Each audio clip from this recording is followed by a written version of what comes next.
Hari yang penuh keberkahan bersama kami, Programa 1 RRI Cirebon, kanal informasi dan inspirasi dalam Mutiara Pagi. Assalamualaikum warahmatullahi wabarakatuh. Pendengar Pro 1 dimanapun Anda berada, Alhamdulillah Mutiara Pagi kembali hadir bersama Anda untuk pagi ini, hari Rabu tanggal 18 Januari 2023. Ya, dan tentu acara ini berlangsung sampai nanti pada pukul 5:55 waktu Indonesia Barat. Dan untuk Anda yang bergabung nanti bisa melalui telepon 0231 849 3259 atau juga bisa mengirimkan WhatsApp ke 081 324 951 935. Alhamdulillah pagi ini sudah hadir di Studio Pro 1 ada narasumber kita Ustadz Nasuha SAG MESY, penyuluh agama Bimas Islam Kemenag Kota Cirebon, dan juga Dai Kamtibmas Polres Cirebon Kota. Assalamualaikum Ustadz. Waalaikumsalam warahmatullahi wabarakatuh. Bagaimana kabarnya Ustadz? Mudah-mudahan selalu sehat. Alhamdulillah sehat. Alhamdulillah. Dan tema kita pagi ini adalah pembagian harta waris lebih cepat, lebih baik. Silakan Ustadz. Assalamualaikum warahmatullahi wabarakatuh. Waalaikumsalam warahmatullahi wabarakatuh. Alhamdulillahilladzi wakafa. Wassalatu wassalamu ala sayyidina Muhammadinil Mustafa wa ala alihi wa ashabihi wa junudihi wa ansarihi wal wafa. Ashhadu an la ilaha illallah wahdahu la syarikalah wa ashhadu anna Muhammadan abduhu wa rasuluh. Allahumma salli wa sallim wa barik ala sayyidina Muhammad wa ala alihi wa ashabihi wa barik wa sallim ajma'in.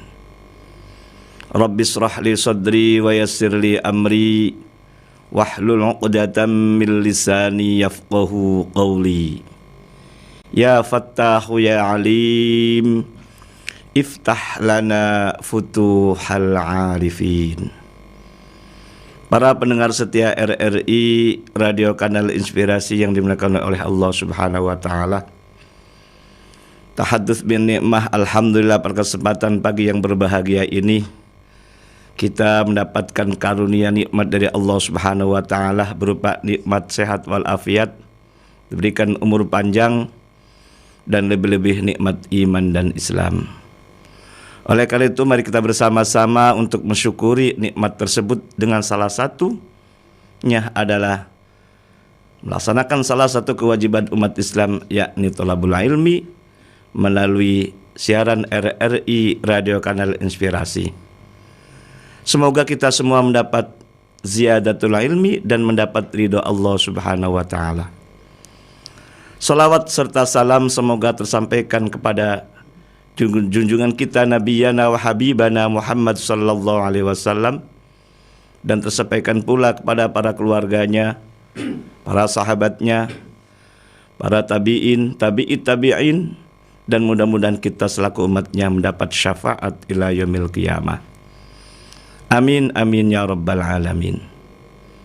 Para pendengar setia RRI Radio Kanal Inspirasi yang dimuliakan oleh Allah Subhanahu wa taala, pada edisi hari Rabu tanggal 18 Januari 2023, saya mengangkat tema tentang pembagian harta waris lebih cepat, lebih baik. Tema ini saya angkat, latar belakangnya adalah banyak di antara masyarakat berkonsultasi dengan saya baru beberapa hari kemudian pengen minta bagi waris. Bahkan ada juga yang sudah beberapa tahun baru mempertanyakan ataupun baru membagi harta tersebut. Walaupun dalam Al-Quran ataupun dalam hadis ini tidak ada ketentuan seberapa lama harta waris itu segera dibagi. Inilah sebagai latar belakang muncul tema pembagian harta waris lebih cepat, lebih baik.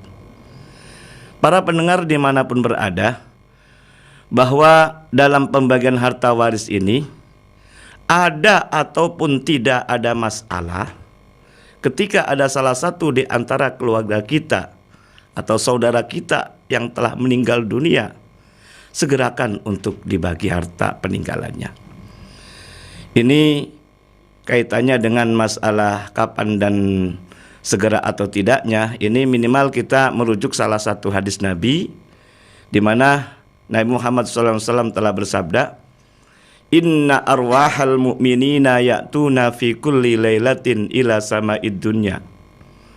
Sesungguhnya arwah-arwah orang mukmin setiap malamnya mendatangi antara langit dan bumi. Wa yaqifuna bi khidha'i buyutihim. Masing-masing arwah itu berhenti di sana sambil meluruskan rumahnya masing-masing. Wa yunadi kullu wahidin bisautin hazinin alfa marrat. Masing-masing arwah itu memanggil-manggil satu malamnya itu adalah 1000 kali dengan rintihan dan tangisan. Ulangi, bisautin hazinin alfa marrat. Memanggil-manggilnya itu 1000 kali dengan rintihan dan tangisan. Siapa yang dipanggil?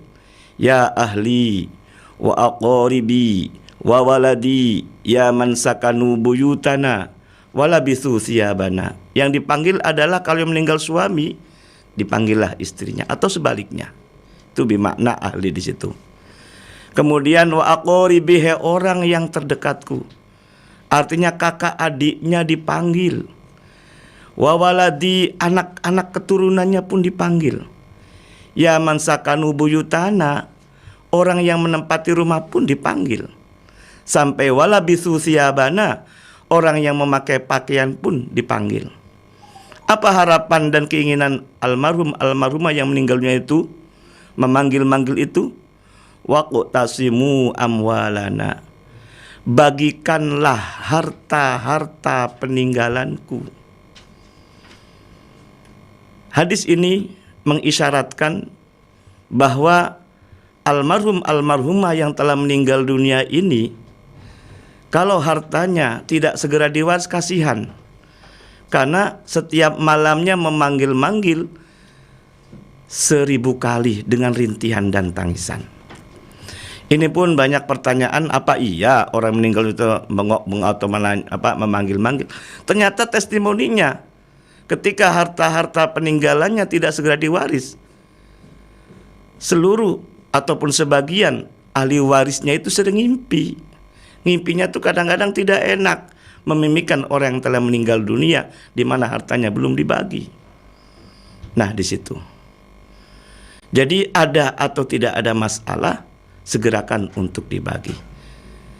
Para pendengar setia RRI Radio Kanal Inspirasi yang dimakan oleh Allah Subhanahu wa taala. Bahkan dalam pembagian waris ini, salah satu misinya dalam buku saya itu adalah untuk memberi ketenangan. Setidaknya orang yang meninggal dunia di alam barzah itu tenang. Sudah tidak lagi memanggil-manggil sanak familinya dan saudara-saudaranya. Nah, lalu kapan? Nah, di sini pertanyaannya. Standarnya tidak ada, mohon maaf, setelah, kalau menurut saya ya, menurut saya ini istilahnya itu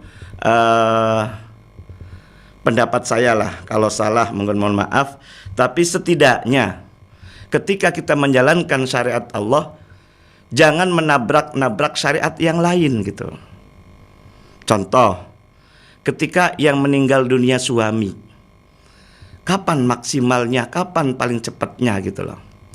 Kalau kita merujuk dari masalah iddah orang yang meninggal dunia, suami meninggal dunia, kemudian ada masa iddah istri itu. Masa iddah itu artinya tidak boleh bertemu dengan non-muhrimnya, bukan keluarganya itu, terutama laki-laki. Dalam Al-Quran surat Al-Baqarah ayat 234, Allah berfirman, walladzina yutawaffawna minkum wa yadharuna azwajan yatarabbasna bi anfusihinna arba'ata ashhuri wa asra. Orang-orang yang meninggal dunia di antaramu dengan meninggalkan istrimu, hendaklah para istri itu menangguhkan dirinya atau beriddah, yakni 4 bulan 10 hari. Jadi kalau melihat dari Al-Quran ini, kita namanya membagi waris itu syariat. Dan kemudian iddah pun adalah salah satu syariat. Jangan menabrak satu dengan menabrak yang lain. Maka paling cepat pembagian waris kalau yang meninggal dunia suami, maka paling cepat setelah 4 bulan 10 hari. Artinya di sini ketika ketemu dengan orang lain ataupun pihak ketiga, yakni para ustadz ataupun kiai yang membaginya, itu tidak ada masalah akhirnya kan gitu. Jangan sampai sebelum 4 bulan 10 hari ini kemudian pertemuan pembagian waris kemudian ada pihak yang lain gitu. Nah, 4 bulan 10 hari di samping masa iddah juga sebagai jeda waktu di saat ada hakul adam ataupun hal-hal yang belum diselesaikan saat waktu hidupnya si suami tadi. Apakah ada istilahnya hutang piutang ataupun janji yang perlu terselesaikan ataupun yang lainnya. Kemudian 4 bulan 10 hari pun ini sebagai jeda waktu saat berkabungnya mungkin sudah selesai. Tidak ada tangisan lagi ataupun matanya sudah kering dari tetesan air mata karena ditinggal pergi oleh suaminya. Nah, di situ. Jadi relatif sebetulnya kaitnya dengan kapan dan sampai kapan itu, tapi ketika pembagian waris ini jangan menabrak dengan hukum yang lainnya. Para pendengar setia RRI Radio Kanal Inspirasi yang dimuliakan oleh Allah Subhanahu wa taala. Lalu pertanyaan yang kedua, bagaimana kalau yang meninggal dunia istri gitu? Meninggal istri berarti yang ditinggal adalah suaminya. Emang ketentuannya tidak ada, saya sampaikan di mukadimah tadi. Paling tidak jarak antara meninggal dunianya dengan pembagian harta waris ini jangan terlalu lama dan jangan terlalu cepat. Ya minimal lah kalau saya berpendapat ini 100 hari setelahnya. 100 hari ini jeda waktu, saat waktu berkabung mungkin sudah selesai. Kemudian menunggu orang-orang yang ada hubungannya dengan hakul adami dengan si mayit mungkin sudah terlaksana gitu loh. Jangan sampai setelah pembagian waris ada orang lain menagih janji, menagih hutang kepada orang yang telah meninggal dunia. Nah, di situ. Dan juga dalam pembagian waris jangan terlalu lama. Kalau terlalu lama khawatir nanti aset-asetnya yang ditinggalkan oleh almarhum atau almarhumah ini disalahgunakan. Kalau seandainya ini orang tuanya meninggal dunia, kemudian ada anaknya, ada 5 atau 3 seumpama. Anak-anak itu tidak semua sama karakternya, wataknya tidak sama. Khawatir kalau ada anak yang rakus, mohon maaf dalam tanda kutip, khawatir akan dipindah tangankan aset tersebut. Bahkan saya ingat kejadian kasus yang ada di Bekasi, karena harta peninggalan si suaminya tidak dibagi atau segera tidak dibagi, kemudian punya anak, kemudian karena yang namanya hidup butuh yang namanya konsumsi dan seterusnya, kemudian aset-asetnya itu dijual oleh istrinya. Kemudian ketika dijual oleh istrinya, kemudian anak-anaknya itu menuntut, bahkan diadu ke kepolisian dengan deliknya adalah delik penggelapan harta waris. Orang tuanya sudah tua, sudah 70 tahun loh. Kemudian anaknya menggugat orang tuanya dengan alasan aset harta peninggalan si suaminya atau bapaknya anak-anak itu dijual, padahal penjualan itu untuk konsumsinya orang tuanya atau ibunya ini. Karena terlalu lama, akibatnya hal demikian itulah. Padahal kalau pembagian harta waris segera untuk dilaksanakan, ibunya anak-anak atau istrinya suaminya yang meninggal dunia itu dapat banyak, yakni separuh harta dari harta bersama plus dari harta waris dari suaminya. 1/8 yang dia dapat dan setengah dari harta bersama, itu banyak kan gitu loh. Atau si istri itu tidak mau membagi dengan salah paham juga kadang-kadang. Salah pahamnya apa? Ketika meninggal dunianya suami, istri hanya dapat 1/8 saja. Nah ini banyak juga ini. Sehingga ibu-ibunya anak-anak ketika mau bagi waris tidak mau karena melihat hanya dapat sedikit gitu loh. Padahal harta yang ada selama menikah itu adalah harta milik suami istri atau harta milik ayah ibunya anak-anak. Ketika meninggal dunia salah satunya, yang dibagi hanya miliknya yang meninggal saja. Nah, itulah yang tepat. Yang harta yang dibagi hanya miliknya yang meninggal saja, jangan langsung diwaris semua. Karena kalaupun si ibunya ataupun istrinya, suami yang meninggal dunia dapat banyak, toh nanti ketika meninggal dunia berikutnya kan dibagi waris lagi gitu. Untuk siapa? Tetap untuk anak-anaknya lagi. Sehingga ibunya anak-anak atau istrinya si suami yang meninggal dunia itu mendapatkan kehormatan muru'ah yang luar biasa gitu loh. Para pendengar setia RRI Radio Kanal Inspirasi yang dimuliakan oleh Allah Subhanahu wa taala. Jadi ketika ada salah satu keluarga kita ada yang telah meninggal dunia, pembagian harta waris segera untuk dilaksanakan. Ada atau tidak ada masalah, segerakan untuk dibagi. Dengan istilah saya, lebih cepat lebih baik. Walaupun standarisasinya tadi sampaikan, ketika meninggal dunianya suami, jangan sampai menabrak syariat yang lain. Yakni ketika suami meninggal dunia, istri ada masa iddahnya. Yakni masa iddahnya menurut Al-Quran surat Al-Baqarah ayat 234 itu adalah masa iddahnya 4 bulan 10 hari. Setelah itu, sehingga kita bertemu dengan yang lain itu tidak menabrak hukum itu. Nah ini, jadi kita harus menghormati hukum yang lain dan utama juga hukum waris pun dilaksanakan. Karena tidak sedikit ketika meninggal dunianya tidak dibagi-bagi juga kadang-kadang. Bahkan ketika dibaginya setelah ribut. Nah ini menjadi masalah juga. Karena namanya harta peninggalan ini kemudian dibagi waris. Ini ada istilahnya sensitif dan seterusnya. Kehati-hatian ini.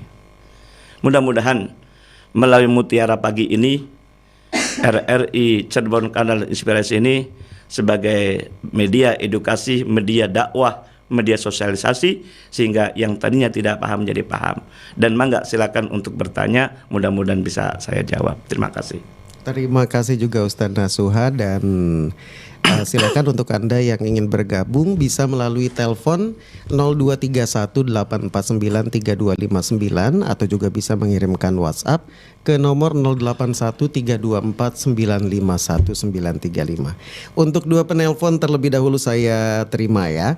Assalamualaikum, dengan siapa di mana? Waalaikumsalam warahmatullahi wabarakatuh. Bung Nono Kartono dengan Bu Indra di Desa Pelayangan, Kecamatan Gebang, Kabupaten Cirebon. Ibu Indra, apa kabar? Sehat walafiat. Mau Oke, ke Jakarta nih Bung Nono. Waduh, luar mantap. biasa. Terima kasih. Ketemu sama siapa nih, Pak Jokowi ta? Diundang Met. Oh, di Udang TV ya, TV nasional ya. Luar biasa, Mantap. Metro. Nanti kita harus bikin ini, nonton bareng. Ya. Silakan Ibu Indra. Terima kasih. Assalamualaikum Pak Ustadz Nasuha Fakih yang selalu bersemangat dan sudah menyapa duluan ya, dengan batik warna kuning ini. Warna hijaunya kemana ini? Ya bergantian. Batik nasional. Asik, iya. Ini ya seragam dari Bareskrim. Iya.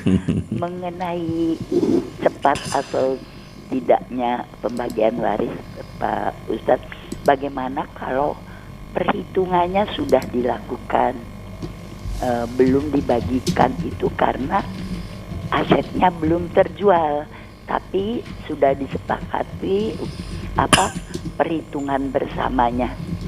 Dan kemudian saya ingin tanyakan juga, kalau si istri nih ceritanya dapat hadiah, katakanlah mobil gitu ya. Iya. Nah itu berarti harta bersama atau harta istri, Pak Nasuha. Iya.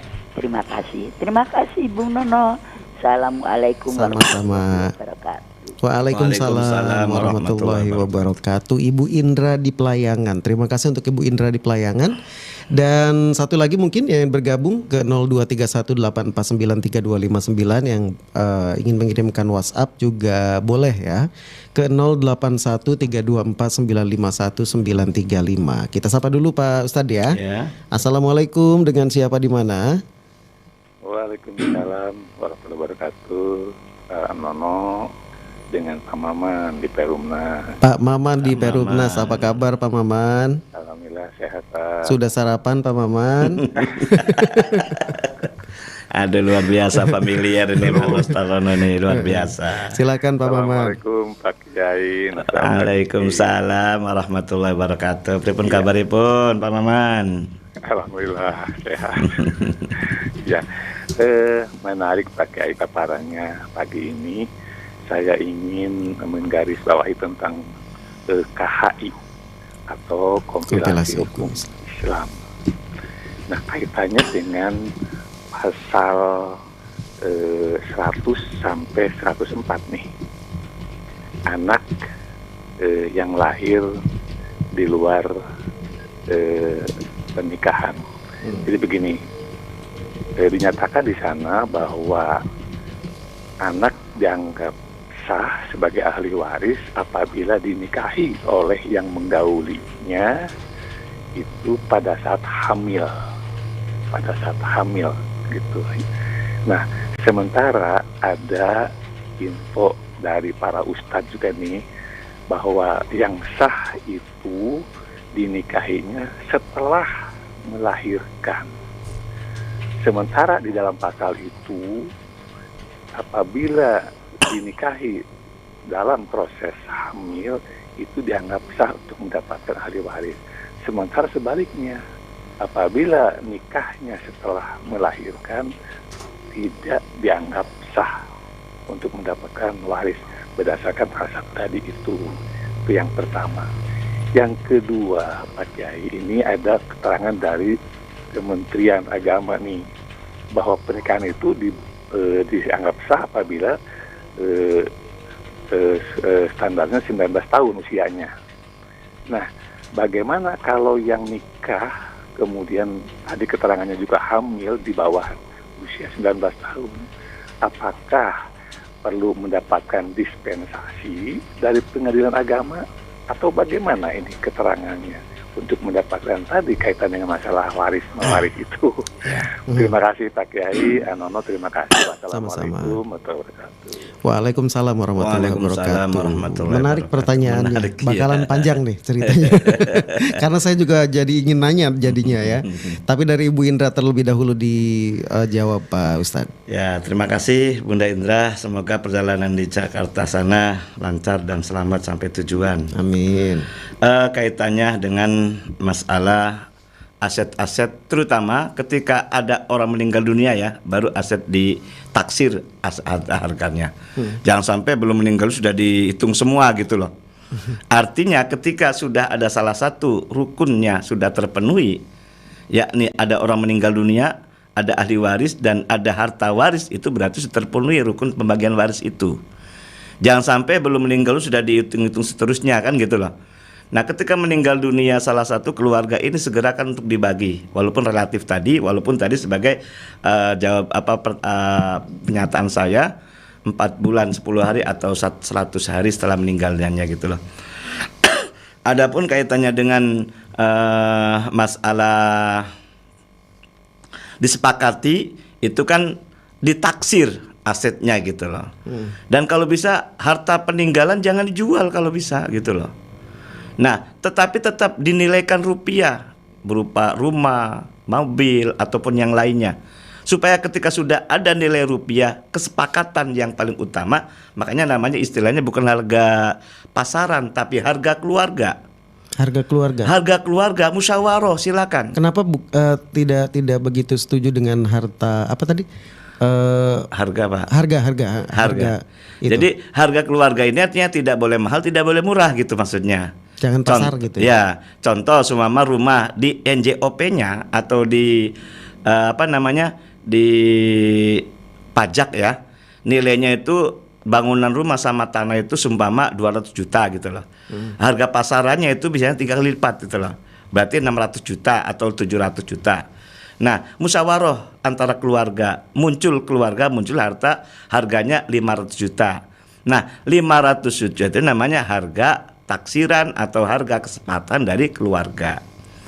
Nah, kalau appraisal juga nggak masalah dengan seorang akuntan publik ataupun jasa untuk menentukan harga juga ada. Namanya appraisal namanya istilahnya. Nah, itu namanya harga keluarga yang paling utama. Artinya ketika sudah dihargai secara keluarga, kemudian yang punya kemudian dapat salah satu ahli warisnya seumpama dapatnya 300. Harga itu 500, berarti nyusukin saja kan gitu. Nah, gitu. Harus nyusuki karena bagaimanapun juga aset milik keluarga konon katanya ada historinya, ada sejarahnya kan gitu loh. Nah, tetap dibagi waris tapi harganya harga keluarga gitu loh. Nah, itu yang pertama. Jadi sepakatinya setelah meninggal dunia, jangan sebelum meninggal dunia, itu intinya gitu nanti. Yang kedua, tentang mengenai si istri dapat hadiah ataupun dapat hibah dari siapa. Nah, dalam kompilasi hukum Islam dikatakan harta bawaan itu adalah harta hasil dari hadiah atau harta hasil dari hibah, termasuk harta dari warisan orang tuanya. Itu namanya harta bawaannya istri. Tadi pertanyakan bagaimana kalau istrinya dapat hadiah mobil tadi itu loh. Nah, ketika hadiah atau hibah ataupun warisan dari keluarganya, kategorinya adalah harta bawaan si istri. Walaupun dapat hadiahnya ketika sudah menikah. Walaupun hadiahnya ketika sudah menikah, karena ada di kompilasi itu. Nah, di situ. Nah, ketika si istrinya meninggal dunia baru diwaris, tidak dibagi dua. Atau ketika meninggal suami jangan diwaris, orangnya masih hidup masalahnya. Siapa? Si istrinya kan gitu. Nah, yang dibagi itu kan harta milik orang yang meninggal saja kan gitu. Dan jangan dicampur dengan harta bersama gitu loh. Karena bedanya kalau harta bersama, harta didapat setelah menikah. Kalau harta bawaan itu menurut kompilasi itu adalah harta yang didapat dari hasil hadiah, dari hasil hibah atau dari hasil harta waris dari keluarganya di situ. Ya gitu ya. Jadi kembali lagi, istri dapat hadiah mobil ketika istrinya masih hidup, jangan dicampur dengan harta bersama hartanya suami.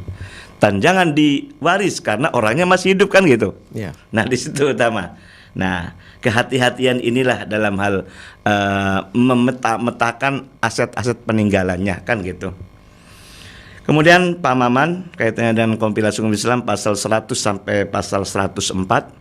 Di antaranya kaitannya dengan masalah anak lahir dan gitu loh. Di luar nikah. Anak lahir di luar nikah. Kalau kita mengacu dalam Al-Qur'an itu orang itu bisa anak besar dan seterusnya itu ada 30 bulan. 30 bulan kemudian ada 24 masa menyusui gitu loh. Kemudian menurut salah satu kiai ulama ini 30 dikurangi 24 berarti berapa jumlahnya? 6 bulan. Artinya masa jeda 6 bulan ini setelah menikah. Artinya ketika sebelum menikah gitu loh. Ada istilahnya LKMD istilahnya. Laman kari meteng dikit kan gitu loh. Nah, ketika di bawah usia 6 bulan kemudian lahir, maka dikatakan itu usia anak di luar nikah. Ini ada administrasinya di Dukcapil pun demikian. Jadi ketika kita mengajukan akte kelahiran ini Mas Nono. Ketika mengajukan akte kelahiran ke Dukcapil ini dilihat dari akte nikahnya. Dilihat dari masa kelahiran anak. Nah, ketika masa kelahiran anak ini lebih sempit, lebih pendek daripada masa nikahnya. Contoh seumpama baru nikah 3 bulan seumpama nih. Iya. Kemudian lahir. Nah, gitu loh. Ini dikategorikan itu anak di luar nikah. Sebabnya apa? Masih istilahnya prematur sih tidak, sudah benar ya gitu loh. Belum Tapi di atas 6 bulan ya? Belum di atas 6 bulan. Jadi rumusnya itu dari surat berapa saya lupa. Jadi 30 bulan kemudian dikurangi masa nyusui itu sempurna 24 bulan atau 2 tahun, maka 30 dikurangi 24 sama dengan 6 bulan. Jadi 6 bulan ini di buku saya ada. Ini mau dilihat nama nanti. Nah, di situ. Jadi masa usia 6 bulan itulah masa dikatakan anak sah dari pasangan suami istri. Kalau kurang dari 6 bulan, hanya yang mewarisinya dari pihak keluarga perempuan saja. Nah, di situ. Bahkan ketika di Susapil munculnya hanya anak seorang ibu gitu bahasanya. Di akte nikahnya akte kelahirannya tuh. Ada yang begitu ya, Mas? Ada itu loh. Jadi namanya perempuan atau laki-laki di bawahnya hanya anak dari seorang ibu. Karena tidak memenuhi syarat dalam administrasinya. Ya tadi contohnya baru 3 bulan nikah kemudian lahir. Nah, di situ. Nah, di situ ya. Jadi baru 3 bulan atau 4 bulan lahir. Jadi masa pematangan dalam kandungan dan seterusnya itu menurut Al-Quran juga itu ada ya. Karena kompilasi hukum Islam itu pun merujuk dari Al-Quran dan kitab-kitab Al-Mu'tabaroh itulah. Nah, di situ. Dari sah dan tidaknya. Ketika masalah hubungannya dengan kewarisan, ketika anak di luar nikah ataupun tidak 6 bulan sebelumnya menikah itu, maka ketika meninggal dunia, terutama suami nih atau ibu bapaknya anak-anak, maka itu bukan kategori sebagai ahli waris. Bahkan istilahnya itu ayah biologisnya saja katanya kan gitu. Makanya di pengadilan agama pun melihat dari data-data yang konkret, baik dari akte kelahiran, baik dari kakak, KTP tentang mengenai surat nikah dari suami istrinya dan seterusnya itu loh. Karena dikatakan sah dan tidaknya anak itu berdasarkan catatan administrasi. Nah, di situ.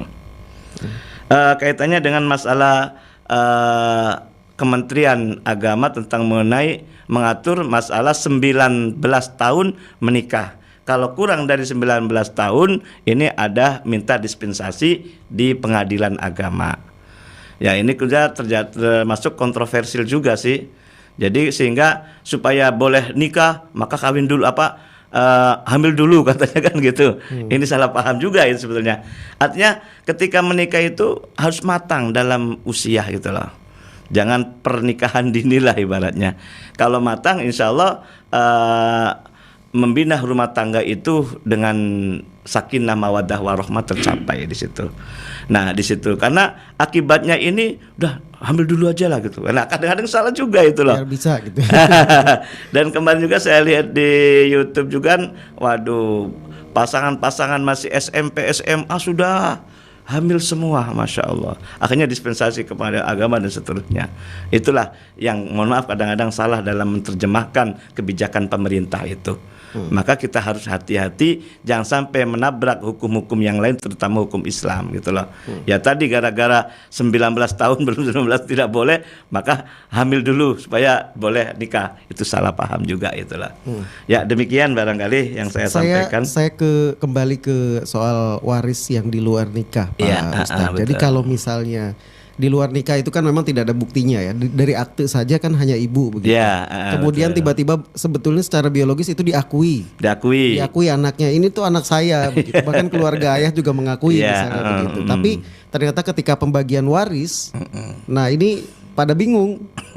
Nah, pada bingung. Ini gimana Pak Ustadz? Apakah memang sama sekali tidak boleh atau memang ada cara lain yaitu hibah atau seperti apa? Jadi gini, emang dalam pembagian waris itu ada dua, ada litigasi dan ada non litigasi. Kalau litigasi otomatis di pengadilan agama kan, karena ketika ada pihak lain yang mempertanyakan tentang anaknya kan, ada yang menggugat juga kan. Ya belum lama juga ada yang mempertanyakan hal ini gitu loh. Orang Perumnas juga ini ya, saya tidak sebut siapanya. Jadi salah satu keluarganya ini ternyata anaknya itu dia hamil itu dari laki-laki lain gitu loh. Jadi dan itu dibuktikan dengan saksi dan seterusnya. Makanya dilihat dari apa litigasi apa non litigasi kan gitu loh. Sampai kepada ranah DNA katanya itu loh. Nah, adapun tentang non litigasi kan sama keluargaan seterusnya. Nah, persoalan mengenai ngaku dan tidaknya kan kembali kepada pihak masing-masing, dan istilah tidak ada dusta di antara kita kan gitu. Kalaupun ada persoalan itu, kalau dia bohong resikonya ditanggung jawab sendiri kan gitu. Tapi semuanya kalau emang itu secara biologis atau sebagai keturunan milik orang tuanya, ayahnya tadi, dengan istilah LKMD tadi, lamaran kari meteng dikit istilahnya. Ngerti LKMD ya? Iya, ngerti. Lamaran kari meteng dikit kan ada kan gitu loh. Nah, kemudian dia mengakui atas kesalahannya ya. Nah, itu sebetulnya tidak dapat hak waris sebetulnya sih. Tetap ya. Melalui hibah atau wasiat wajibah boleh. Wasiat bisa. Bisa, tapi wasiat wajibah. Wasiat wajibah itu artinya dia sebagai ayahnya kandung, ayah biologis itu belum sempat memberikan gitu lah. Maka dalam pasal 209 itu ada wasiat wajibah untuk anak angkat ataupun untuk siapa gitu loh. Nah, ini termasuk anak di luar nikah kan gitu. Nah, tapi kan kalau wasiat wajibah ataupun hibah kan tidak boleh melebihi sepertiga yang dia dapat. Itu kan ada ketentuannya. Beda dengan anak sendiri kan gitu loh. Kalau sendiri, kalau perempuan itu kan setengahnya. Kalau anak laki-laki sisa itu banyak banget itu loh. Diambil bagian milik suaminya atau istrinya 1/8, sisanya kan 7/8 untuk anak laki-laki. Ya, 7/8 dengan sepertiga besar mana? Nah, 7/8 ya. Atau dapat setengah karena anak perempuan dengan 2/3, dengan sepertiga besar mana? Dapat setengah yang paling banyak. Nah, ini ada batas-batasannya, ada koridor-koridornya. Makanya dalam pembagian waris itu sangat sangat rinci hak-hak dari ahli waris itu. Cuma kadang-kadang kita ini bikin hukum sendiri kadang-kadang kan gitu. Dibagi rata ataupun bagaimana kan gitu. Kalau ada yang nggak tahu gimana Pak Kiai? Nah, Nggak tahu kalau itu tuh sebetulnya bukan ahli waris, tapi ketika meninggal sang ayah itu tetap dibagi sebagai ahli waris. Ya makanya kita bertanya kan gitu loh. Dikatakan dia sebagai ahli waris kan, kalau dia tidak tahu kan ada pembuktian, minimal dua alat pembukti lah. Ada saksi, ada ada alat bukti yang lain seperti akte kelahiran dan seterusnya kan itu. Nah, di situ. Jadi hukum ini kan berlaku kepada 2 alat bukti lah gitu, demikian. Baik. Terutama saksi yang paling utama. Saksi yang paling utama. Baik. Kita coba terima lagi yang ingin bergabung, silakan ke line telepon 0231-849-3259 atau juga bisa WhatsApp ya ke 081-324-951-935. Nah, ini belum ada lagi yang gabung kah? Atau tadi kita kelamaan menjelaskannya?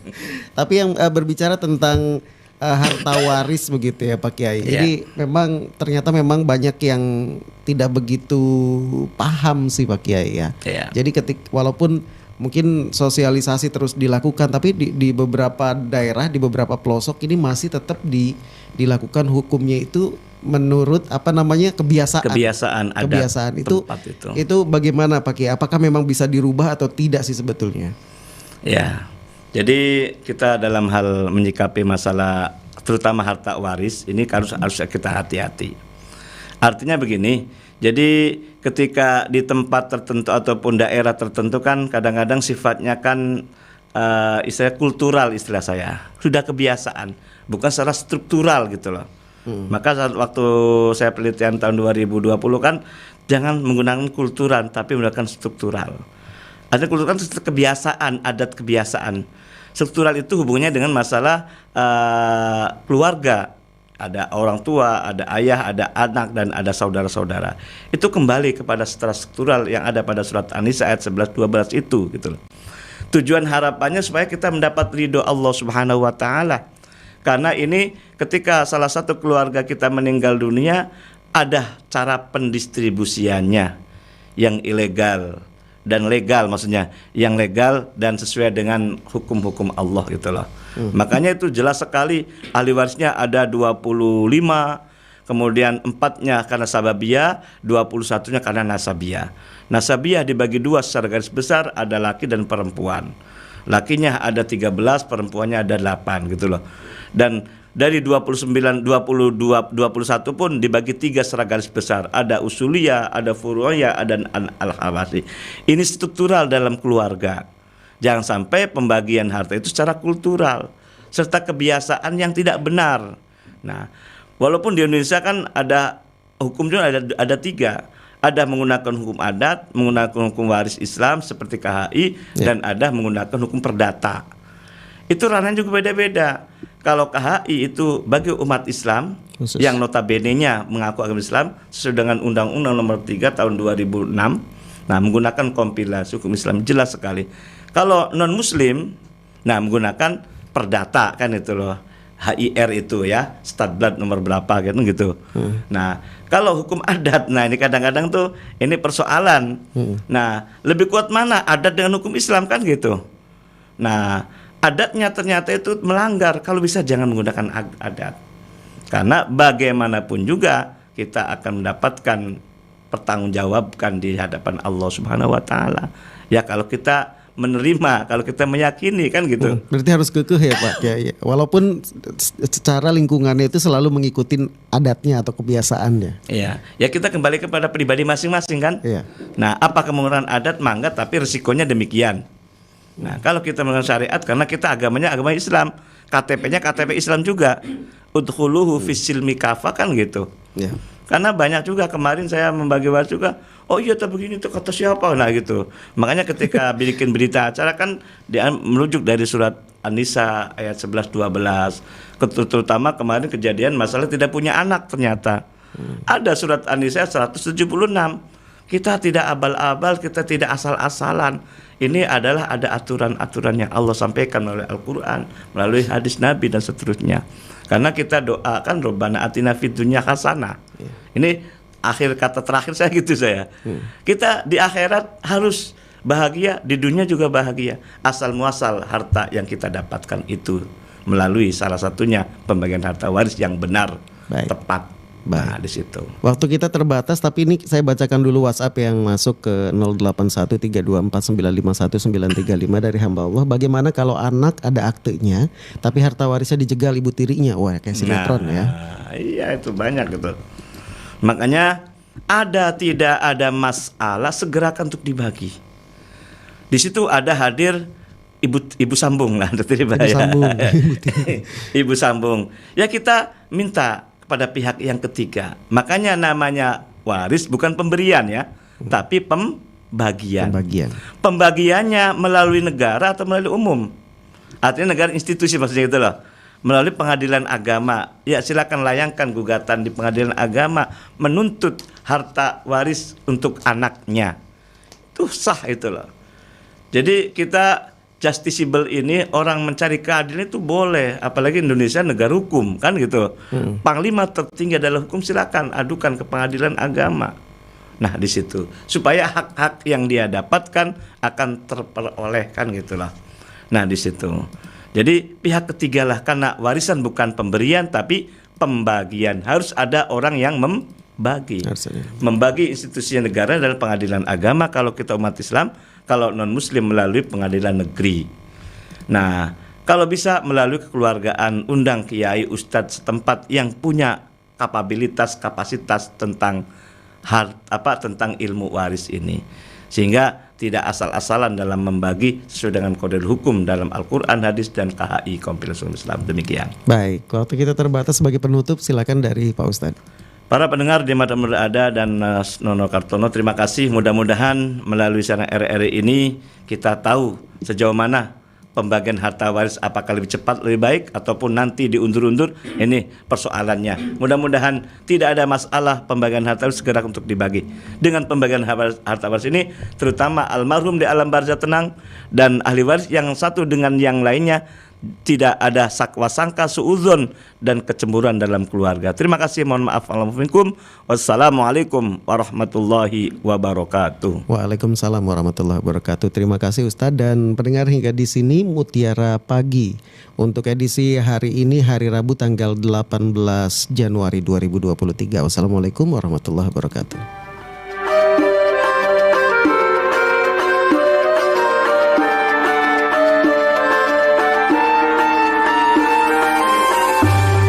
Anda sudah bersama kami dalam Mutiara Pagi Pro 1 RRI Cirebon, kanal informasi dan inspirasi.